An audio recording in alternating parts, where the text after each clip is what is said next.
Hey folks, this is JR with DIY Prepper. Welcome to the channel. And today we are going to be talking about being the gray man. And if you're unfamiliar with what the gray man concept is, it's basically being able to go through a crowd without anybody really noticing you. You want your mannerisms and the way that you're dressed to be such that it doesn't really leave an impression on anybody. It's kind of like in the movie Men in Black, where they tried to remain anonymous so that they could do their job without people finding out about the MIB even existing.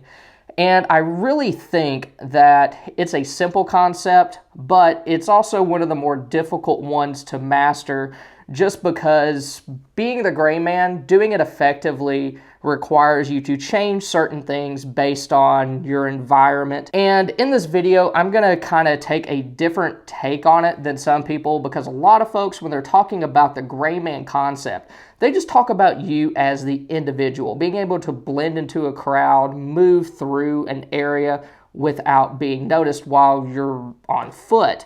But since we're preppers, I think that the gray man concept should kind of extend to other areas of our lifestyle as well, such as our car or our home, because we really don't want to stick out, especially in the sense that we're preppers or survivalists, just because that puts us under kind of a microscope, and it could put us in danger if there is a situation that happens where people are low on supplies and they think they know where to come to get those things.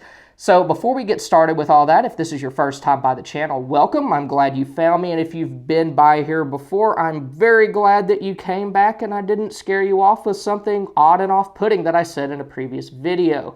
Especially if you've been by here before and you've seen a few videos, if you wouldn't mind, consider subscribing. That does help me out. And then also, if there's any part in the video where you're enjoying the content, you agree with something, or you learn something new, or you just feel sorry for me, go ahead and hit that like button as well. So let's get started. When talking about gray man philosophy, there are a few ground rules that you need to follow, whether you're just talking about yourself as an individual trying to get through a crowd unnoticed, or if you're talking about your home and you're trying to avoid drawing attention to it so that you don't become the victim of something like a burglary, or if there's a more serious widespread situation, looting, whatever the case may be. And the first thing that you need to do is you need to be observant of what is the norm or the baseline wherever you're at, and then be able to apply that to yourself, because what might be normal and acceptable in one place might make you stick out like a sore thumb in another. I mean, even in the same zip code. So if there's a Walmart and an office park right across the street from one another, the way people dress and the way that they behave in Walmart is probably going to be very different than the environment in that office park. At least we would hope so, because we all know how people behave in Walmart. But anyway, so some other things that you want to be aware of. You also want to avoid bright colors. Just think of anything that is used to get your attention. Think of like red on stop signs, orange on safety vests, yellow on like construction sites and on, caution tape and things like that. Anytime that you wear colors like that, or your car is painted that color, or even your house is painted that color, it's going to be something that is going to draw people's eyes to you. So those are things that you probably want to avoid. And then also symbols that can be easily described, or symbols that might associate you with particular things. So, for example, I mean, you have let's say you're from Kansas, okay, and you have a Kansas City Chiefs hat on. I mean, if somebody's trying to describe you, all they have to say is they have a Chiefs hat, and then whoever they're talking to is going to instantly know what they're talking about. Or if, let's say you're a member of the NRA and you have an NRA sticker on the back of your car, there have actually been places in certain states and certain cities where law enforcement officers have been told that, hey, if you see an NRA sticker on the back of somebody's car, they might have a gun. That might be somebody that you want to check out. So, be aware of different symbolism, okay? And I'm not saying don't support causes that you believe in or anything like that, but also weigh that desire with the knowledge that it could be drawing potentially unwanted attention to you. The first facet of being the gray man is going to be you as an individual. And one thing you need to think about is your behavior. Are you acting in such a way that is appropriate for the area that you're in? And if you're not really sure what that means, think of behavior that would pique somebody's interest or like draw their attention to you. And one way to avoid that is just being polite, because if you're polite to somebody, you let them go before you don't cut them off with the shopping cart, then they're probably going to forget you.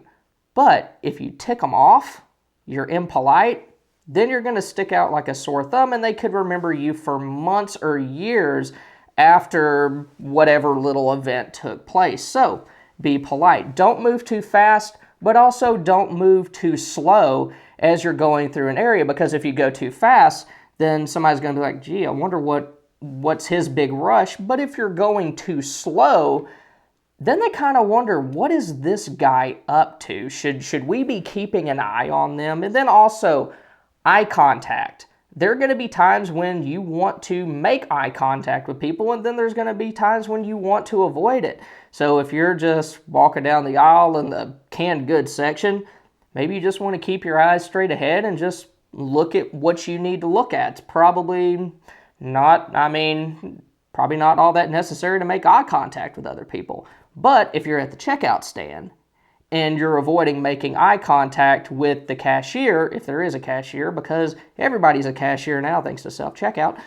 Anyway, if you're at checkout and you avoid looking at that person, then you're going to look shifty, and that's going to make you stick out. So make sure that your behavior is in line with wherever you're at. And y'all, it's important to understand that your behavior should be reflective of the situation that you find yourself in. So a lot of what I've been talking about is applicable for just normal everyday life when things are going well. If you find yourself dealing with the aftermath of an incident and you're trying to get to safety, then your behavior should reflect that. Maybe being polite isn't really the best way to go about making sure that you can get to immediate safety. And you also want to make sure that you are not trying to blend in so well that you are not taking account of what's going on in your immediate surroundings. You still need to have good situational awareness, even if you're trying to be the gray man. And then also the way that you are dressed is going to make a big difference as well. And don't dress tactical. I see a lot of people talking about gray man and then they're wearing tactical stuff. You ain't the gray man. Or I see people talk about gray man and then they got the hoodie on with the hood over their head. Yeah, you're kind of concealing your face a little bit, but I mean, people with hoodies, when it's 80 degrees outside, they kind of stick out, especially if that hood is up. And also when it comes to the way that you're dressed, you don't want to appear to be too well dressed, but you also don't want to necessarily look, dirt leg either. You want to kind of be middle of the road and also keep up with what's normal for your area. The way people dress here in Texas is probably going to be very, very different than how they may dress in like Miami, Los Angeles, or New York. So be aware, like if you're traveling, be aware of the norms of those areas and be prepared to blend in so that you don't fall victim to some sort of opportunistic like mugger or pickpocket who's looking for tourists to take advantage of. The next facet of being the gray man is going to be the car that you drive. And like so many other things, it's just going to depend on where you live. A big truck or a big SUV would look very normal here, but maybe in other parts of the country it would stick out because smaller cars are the norm, just because there's more commuting that goes on and people might not be involved in the same activities as they are down here.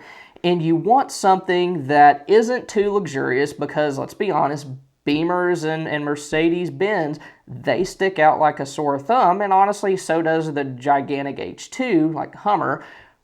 But on the other side, you don't want a run-down piece of junk either, because it's going to be really easy for somebody to be like, hey, I saw that rust bucket cut me off a couple days ago. So you want something that's kind of in the middle. Not too nice, but also not a piece of junk either. Just, something functional that you can get around in that doesn't really draw that much attention to you.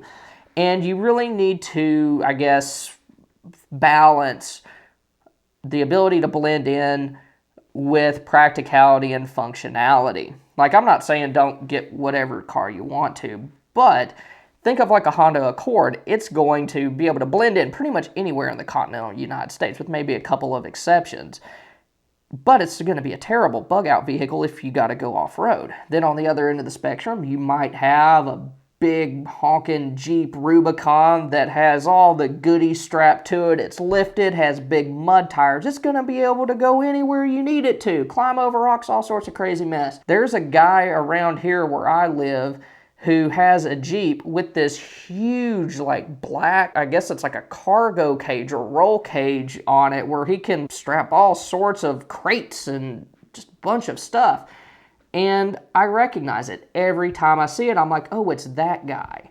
So you really want to balance that. And then the last facet of being the gray man that I want to talk about today is going to be your home. You want the outside of your home to not really be all of that memorable.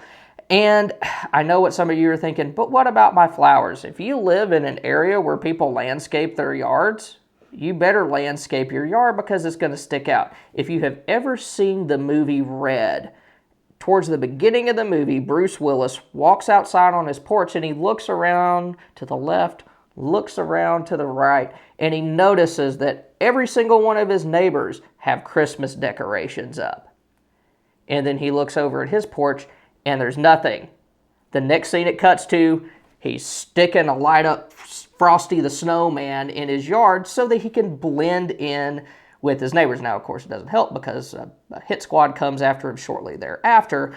But if your neighborhood decorates for Christmas, you better do that too. And if they don't, then maybe don't be Clark Griswold. If you want to put up some lights, maybe okay. But don't have it so bright that you could use it as a landmark to land a space shuttle either. You also want to keep your yard well maintained, because nothing sticks out in a neighborhood quite like the place that has foot-tall grass surrounded by people that keep their yard up and take care of it on a regular basis. Now, there's a lot of other stuff that goes along with keeping your home secure, and it's not just helping it blend in. If you want to learn more about keeping your home secure, go ahead and click this card up here. Y'all have a good one. Thanks again.